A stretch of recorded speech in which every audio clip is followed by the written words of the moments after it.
Praise the Lord. தேவனுடைய பிள்ளைகளே, இந்த காலை வேளையிலே கர்த்தர் உங்களை காணும்படியான கிருபை எனக்கு செய்தபடியால் அவருக்கு நான் நன்றி செலுத்துகிறேன், அவரை ஸ்தோத்தரிக்கிறேன். இன்றைய வேத வசனம் சங்கீதங்களின் புஸ்தகம் 1ஆம் அதிகாரத்திலிருந்து நாம் வாசிப்போம். 1ஆம் சங்கீதம். இங்கே சொல்லப்பட்டிருக்கிறது, துன்மார்க்கருடைய ஆலோசனையில் நடவாமலும் பாவிகளுடைய வழியில் நில்லாமலும். அல்லேலூயா.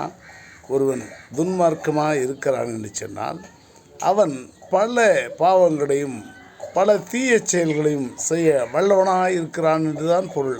அதனாலே தான் அவன் துன்மார்க்கன் என்று பெயர். அதனாலே துன்மார்க்கனுடைய ஆலோசனையில் நாம் நடக்கக்கூடாது. அவன் என்ன சொல்லுவான்? தம்பி, உங்களுக்கு பணம் இல்லையா? உங்களுக்கு வாழ்க்கையிலே குறை உள்ளதா? நீங்கள் என்னோடு கூட வாருங்கள், நாம் ஒரு இடத்திலே போய் திருடி அதை சம்பாதித்து அதை சரிகட்டுவோம் என்று சொல்லுவான். நாம் அவனுடைய ஆலோசனையிலே நம்முடைய வறுமையின் காரணமாக நடப்போம் என்று சொன்னால் மிகவும் பாவம் செய்கிறவர்களாய் நாம் போய்விடுவோம் என்பதற்காக ஆண்டவர் நமக்கு அளிக்கிற ஆலோசனை, துன்மார்க்கர் ஆலோசனையில் நடவாமலும் பாவிகளுடைய வழியில் நில்லாமலும். ஒருவன் பாவம் செய்கிறான் என்று சொன்னால், ஒருவன் கொள்ளையடிக்கிறான், ஊர் பணத்தை சம்பாதித்து தின்கிறான், விபச்சாரம் செய்கிறான், அவனுடைய வழியிலே போய் நான் பரிசுத்தன், இதையெல்லாம் இங்கே நீ செய்யக்கூடாது என்று சொல்லி திமிர்வாதமாய் அவனிடத்திலே நாம் போய் நிற்போம் என்று சொன்னால் அவன் அதில் கோபம் உண்டவனாகி நம்மை கொலை செய்ய அவன் எத்தனித்திருப்பான், நம்மை கொலை செய்து போடுவான். ஆகினாலே பாவினுடைய வழியிலே நிற்போமே என்று சொன்னால் நட்டம் நமக்குத்தான் என்பதனாலே அவனுடைய வழியிலே நீ நிற்காதே. அவன் பாவம் செய்தால் அவனுக்கு தண்டனை ஆண்டவர் தருவார். அதுபோல தான் இங்கே தவறு செய்கிறவர்களுக்கு காவல் அதிகாரிகள் எப்படி தண்டனை தருகிறார்களோ அதுபோல் பாவம் செய்கிறவர்களுக்கு தேவன் தண்டனை தருகிறவராக இருக்கிறார் என்று சொல்லிதான், பாவிகளுடைய வழியிலே நீ போய் நில்லாதே, பரியாசக்காரர் உட்காரும் இடத்திலே உட்காராமலும். அல்லேலூயா. ஒருத்தரை கேலி கிண்டல் பண்ணுறவங்க இடத்துல நீ போய் உட்காராதே. நீ அங்கே உட்காந்தேன்னா அவன் கேலி கிண்டல் பண்ணிவிட்டு உன் மேலே பழிய போடுவான். அந்த பழி உன் மேலே வந்து பிரச்சனையாகி சண்டையாகி இவனும் தான் அந்த கேலி கிண்டல் இடத்துல இருக்கிறான்னு சொல்லி எவன் ஏமாந்தவனோ, எவன் ஒரு கொஞ்சம் குறைவுள்ளவனாக இருக்கிறானோ அவனை போட்டு அடித்து மிதித்து துன்புறுத்தி அவனை அப்படியாய் செய்வார்கள், அவனுக்கு தண்டனை இடுவார்கள். அல்லேலூயா. ஒரு பெரிய பெரிய அலுவலர்கள் உட்கார்ந்து பேசி கொண்டிருக்கிறார்கள் சொன்னால் அந்த இடத்துல அவர்கள் கேலி செய்து கொண்டிருப்பார்கள். அங்கே நாம் அமர்ந்து கொண்டிருப்போமேனால் இவன் கூட அமர்ந்திருந்தான், இவன் கூட அதிலே பங்குள்ளவன் என்று சொல்லி தண்டனையை அவர்கள் ஈக்குவலான அலுவலர்களுக்கு அவர்கள் தரமாட்டார்கள். என்னென்று சொன்னால் அவன் குட்டு இவனுக்கு தெரியும், இவன் குட்டு அவனுக்கு தெரியும். ஆகினாலே நம் குட்டு வெளிப்படும் என்று சொல்லி அவர்களுக்கு நிகரான தண்டனையை தரமாட்டார்கள். எவன் இளிச்சவாயனோ எவன் இளியவனோ அவனுக்கு அந்த தண்டனை கொடுத்து அவர்கள் மகிழ்ந்திருப்பார்கள் என்று சொல்லி, பரியாசக்கார உட்கார இடத்துல கூட நீங்கள் என்ன பண்ணாதீங்க, உட்காராதீங்க என்று சொல்லி வேதத்தில் சொல்லுகிறது. எப்படி இருக்கணும்? இதெல்லாம் துன்மார்க்கர் ஆலோசனையில் நடவாதீங்க, பாவிகளுடைய வழியில் நிற்காதீங்க, பரியாசக்காரர் உட்காரும் இடத்துல உட்காராதீங்க. ஆனால் எப்படி இருக்கணும் நீங்கள் கடவுளுடைய பிள்ளைகள் என்று சொன்னால், கர்த்தருடைய வேதத்தில், அல்லேலூயா, பைபிளில், கர்த்தருடைய வசனங்களில், கர்த்தருடைய வேதத்தில் பிரியமாயிருந்து, அல்லேலூயா, பிரியம். பாருங்கள், அனைவருமே மனைவியை சம்பாதிச்சிருக்கிறாங்க, கணவனை சம்பாதிச்சிருக்கிறாங்க, கணவன் மனைவி வாழ்க்கையை வாழ்ந்து கொண்டு தான் இருக்கிறாங்க. கடமைக்காக சரி, அவளுக்கு நம்ம தாலி கட்டிட்டோம், ஒரு பிள்ளையை பெற்றுட்டோம், நம்ம கடமைக்காக வாழ்வோம்னு சொல்லி அவர்கள் தினந்தோறும் வேலைக்கு போவதும் சம்பாதிப்பதும் கொண்டு வந்து வீட்டிலே கொடுப்பதும் ஒரு ஒருமன வாழ்க்கை. ஆனால் பிரியமான வாழ்க்கை என்பது வேறு. அல்லேலூயா. அது மிகவும் சிறந்த வாழ்க்கை. அந்த பிரியமான வாழ்க்கையை வாழ்கிற அன்பு சகோதர சகோதரிகளே, அது மிகவும் கடினமான வாழ்க்கை. அந்த பிரியம் ஏற்படுறது கஷ்டம். அவர்கள் ஒருவருக்கு ஒரு விரோதமாக ஏற்படுத்திக்கிறாங்க.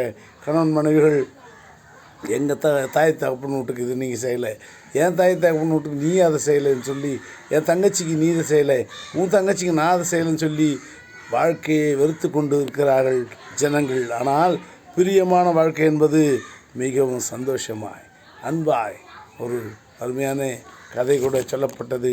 ஒரு ஊரில் ஒரு கடல் ஆறு வற்றி போனது. அந்த ஆறு வற்றி போன பொழுது அங்கே தண்ணி இல்லாமல் 2 மான்கள் தவித்து கொண்டிருந்தது. ஒரே ஒரு சிறு குட்டையில் கொஞ்சோண்டு தண்ணி தான் இருந்ததான்.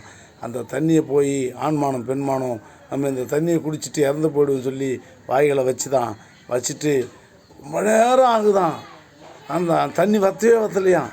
ஏன்னு பார்த்தா ஆண்மான் குடிக்கிட்டோம், அது கொஞ்ச நேரம் உயிரோடு விட்டு சொல்லி பெண்மான் குடிக்கிட்டோம், அது கொஞ்ச நேரம் உயிரோடு விட்டு சொல்லி ஆண்மானும் அங்கே ஒருவருக்கு ஒரு விட்டு கொடுத்து கொண்டிருந்த ஒரு கதையை நாம் பார்த்தோம்.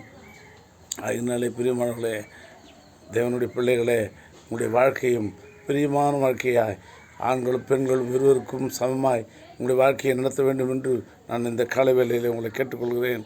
கர்த்தருடைய வேதத்தில் பிரியமாக இருந்தது போல தான் கடவுளுடைய வேதத்தில் நாம் பிரியமாக இருக்கணும். அல்லேலூயா. பிரியமான வாழ்க்கையை நாம் வாழணும். கர்த்தருடைய வேதத்தில் பிரியமாக இருந்து இரவும் பகலும் அவருடைய வேதத்தில் தியானமாக இருக்கிற மனுஷன் பாக்கியவான். தியானமாக இரவும் பகலும் அவருடைய வேதத்தில் எவன் ஒருத்தன் தியானமாக இருக்கிறவனோ அவன் பாக்கியவான் என்று சொல்லி வேதம் சொல்லுகிறது. 3ஆம் வசனம் கூட சொல்லுகிறது.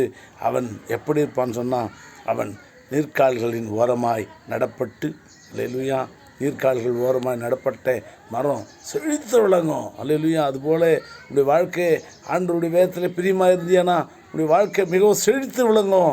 உன்னை அசைப்பதற்கு ஆள் இல்லை என்று சொல்லி வேதம் சொல்லுகிறது.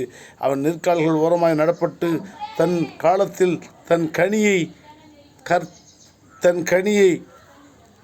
கனியை கர்த்தர் அவனுக்கு தந்தறினார். அல்லேலூயா. தன் கனியை தந்து இலை உதிராதிருக்கிற மரத்தை போல் இருப்பான் என்று சொல்லி, இலை உதிராதிருக்கிற எப்பவுமே அந்த நீர்க்கால்களில் ஓரமாக நடப்பட்ட மரம் இலை உதிராதிருக்கும். இலை உதிராதிருக்கிற மரத்தை போல் இருப்பான், அவன் செய்வதெல்லாம் வாய்க்கும் என்று சொல்லி வேதம் சொல்லுகிறது. பிரியமானவர்களே, அதனாலே தேவனுடைய பிள்ளைகளே, நீங்கள் வேதத்தை பற்றி கொள்ளுங்கள், வேதத்தை ஏந்தி கொள்ளுங்கள். அதுபோல கர்த்தர் உங்களை ஆசீர்வதிப்பார். நாம் ஜெபித்து முடிப்போம். அன்பின் பரலோக பிதாவே, இயேசுவின் நாமத்திலே நான் மண்டைக்கு வருகிறேன். ஒவ்வொரு நாளும் காலை வேளையிலே என் ஜெபத்தை நான் நேரெடுக்கிறேன். கர்த்தருடைய பிள்ளைகள் அதை கண்டு கொண்டிருக்கிறார்கள். ஒவ்வொருவரும் என்னுடைய பவானி சாகர் பயிற்சியை படித்த அநேக நண்பர்கள் அதை பார்க்கிறார்கள்.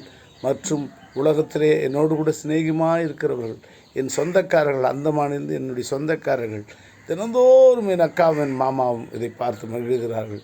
அமராவதி என்கிற சகோதரியும், பேபி என்கிற என் அத்தை மகளும், ஆண்டவரே இதோ அனுஷியா வேலன் என்கிற அந்த சகோதரியும் நிறைய தடவை இதை பார்த்து கொண்டிருக்கிறார்கள்.